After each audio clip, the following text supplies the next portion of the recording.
26 թվականին իրենք պարտավոր են ուղղակի նախընտրական իրենց ծրագրի հիմնասյուն եւ հիմնակար դարձնել Լեռնային Ղարաբաղի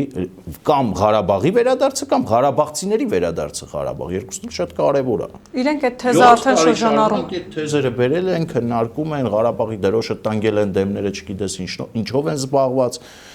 Պետք է 2026-ին ազնվորեն մեր հայրենակիցներին դիմեն ներկայանան մեր հայրենակիցներին այդ ծրագրով։ Կտա հավանություն մեր քաղաքացին, կապացուցվի, որ օրվա իշխանությունը խափում էր, ստում էր, չկա հանրային կոնսենսուս